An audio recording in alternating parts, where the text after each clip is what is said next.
Welcome to the British Accent Podcast. I'm Nick. And I'm Emily. We're so glad you're here with us today. And if you're someone who speaks quietly, who often feels unsure in conversation, or who worries that your English isn't bold or confident enough, this episode is especially for you. Because here's something we don't say enough: your English doesn't need to be loud to be powerful. In a world that often celebrates fast talkers and big personalities, we sometimes forget the quiet voices.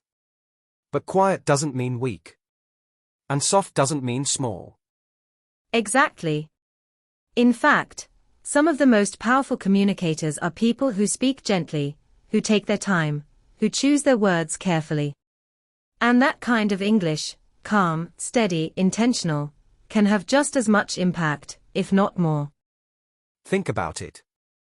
When someone speaks slowly and clearly, you listen.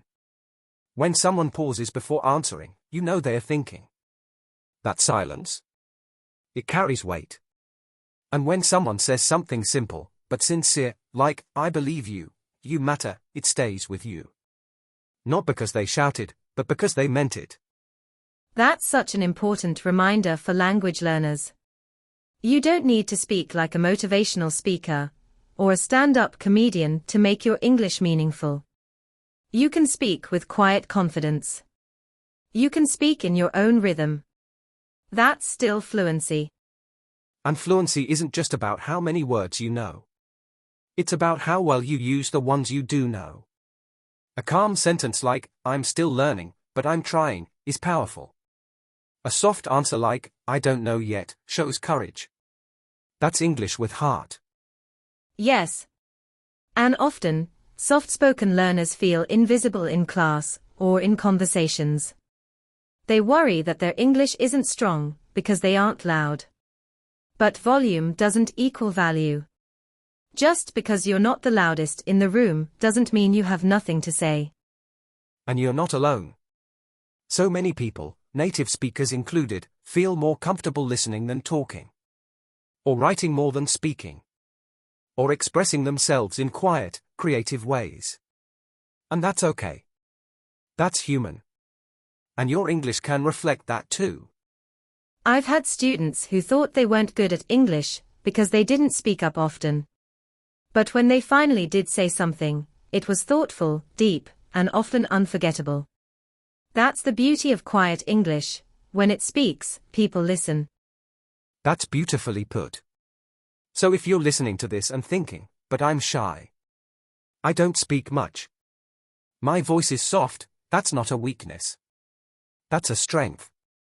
Your calm English, your gentle English, your careful English, it all counts. And it's not just acceptable.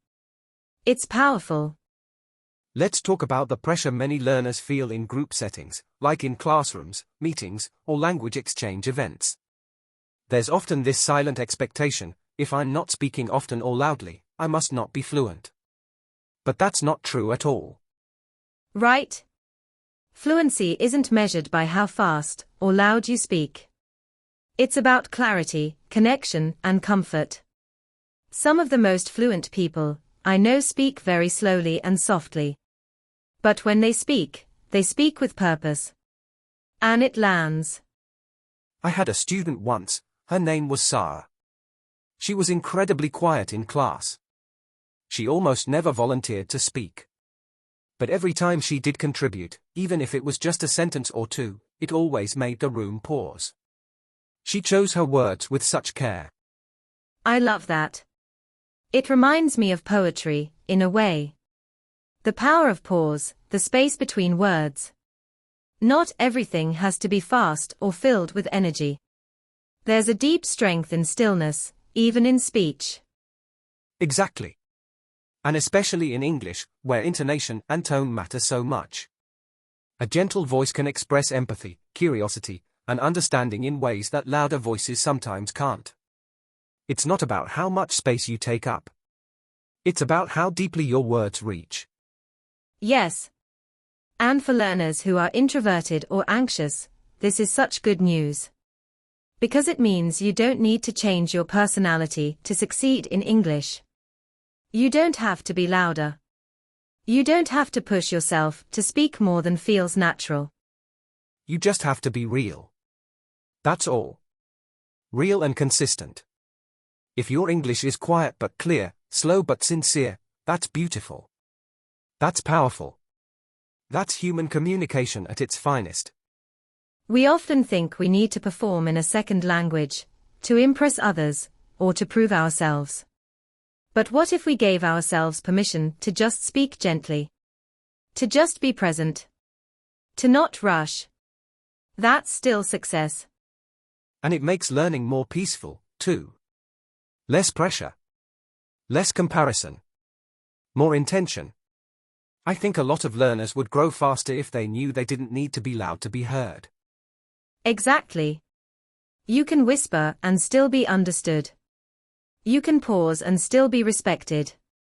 You can speak softly and still speak powerfully. That's something I wish every English learner knew. So maybe today, wherever you are, whether you're practicing with a friend, reading aloud at home, or quietly journaling in English, remember, your voice, just as it is, has value. And it doesn't have to echo off the walls to reach someone's heart. Let's take a moment to highlight something important, even in professional environments, like interviews, meetings, or presentations. Being soft-spoken doesn't mean being ineffective. In fact, quiet speakers often come across as calm, thoughtful, and grounded. Absolutely.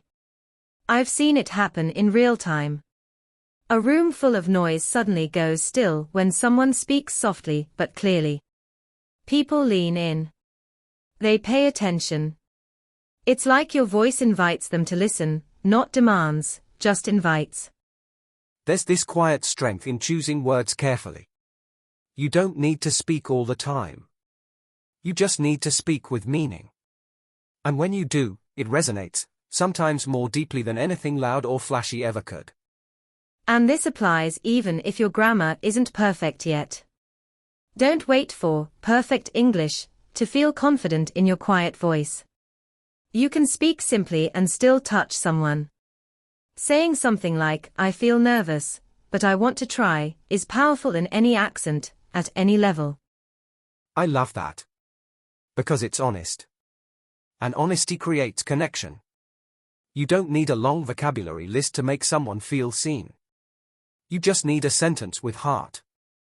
And it's okay if you pause often, or speak slowly. That's part of your rhythm. Some learners try to speed up to sound more native, but they lose their comfort and their clarity. You don't have to match someone else's pace. Find your own. Yes. Think of it like music. Not every song is loud or fast. Some songs are soft and slow, and they still become your favorites. They stay with you. Your English can be like that too, gentle, but unforgettable. And if you're someone who writes more than you speak, or feels more confident expressing yourself through messages or journals, that's part of your English voice too. Quiet expression isn't less valid. It's just a different style. I think we need to shift the idea of what confidence in English looks like. It's not always bold or extroverted. Sometimes confidence is quiet eye contact. A steady tone. A slow reply. The ability to say, "I don't know yet, but I'm learning." That is such a good point. And it helps learners stop comparing themselves to louder classmates or fast-talking influencers. Because fluency has many forms. And quiet English is still real English. So wherever you are in your learning journey, and however your voice naturally sounds, please know that it's enough. Whether you're speaking to a friend, giving a short answer in class, or just practicing aloud in your room, your English matters. Even if it's soft. Even if it's slow. Even if it's still growing. It matters.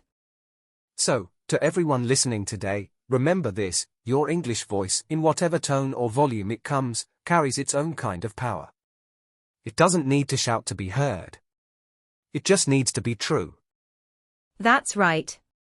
Be patient with yourself, honor your natural pace, and trust that your quiet confidence is more than enough. Your English journey is yours alone, and every gentle word you speak is a step forward. Thank you for sharing this time with us on the British Accent Podcast. We hope this episode encourages you to embrace your voice, soft or loud, fast or slow. Keep speaking, keep listening, and remember, power often lives in the quiet moments. Until next time, take care, and speak your truth, your way.